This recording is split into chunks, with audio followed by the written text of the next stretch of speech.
Everybody, this is John, and welcome to the free video. So let's take a look at the Qs here. We obviously have let me switch this to 195, some interesting after hours action. And the biggest thing that we want to look at here on the Qs is that we've had a pretty decent uptrend since February, right? But this is an ascending wedge, meaning that, if you start wide here and get narrow, if you break through here, you can get a little bit of selling.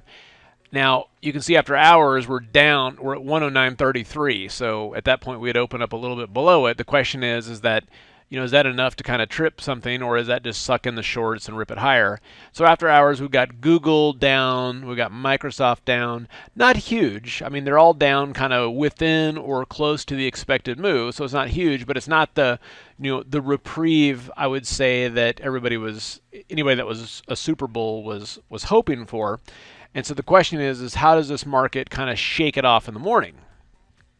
And it's going to be kind of all eyes on that. And in addition to that, even Starbucks, which had great earnings, down a little bit too. So it's an interesting kind of a way to kind of kick the end of the week. I do think that the spiders here have got a ton of open interest around the 209 to 210 level, so I wouldn't be surprised if the S&Ps could recover a little bit. I'm not expecting a disaster down day tomorrow or anything like that, but I think it does just kind of bring into question that, hey, this market is ready for a little bit of a break. In terms of stocks here that are actually having a pretty decent move, biotechs here are having a decent move.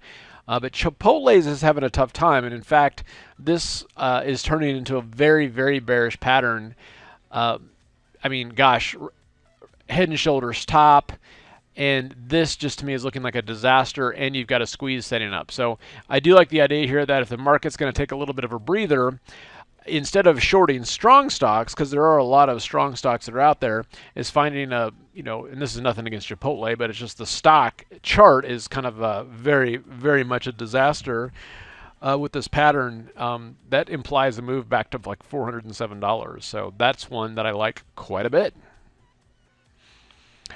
Okay, and real quick, I had talked yesterday about Tucker's end-of-day system strategy that he will be doing on Saturday, and I messed it up one little thing. So here's the deal. If you want the system itself, like a piece of software that you run, and it tells you when to buy and when to sell, it's just $297.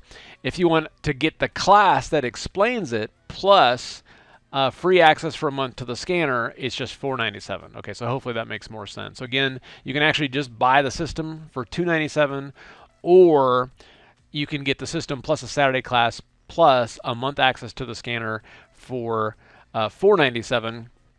What this is great about this, I think talking about this yesterday, is that, essentially, and I have different accounts. Okay, I've got one account that I don't look at all during the day. It's a swing trading account. I just do an end of day check. This is that same concept. This is the stuff that you don't have to worry about. You're not going to have that psychological implication of, staring at charts and things like that too. Tucker's got a system. He's here in our office, he's running it, and that's how he trades his cash, and it's pretty cool.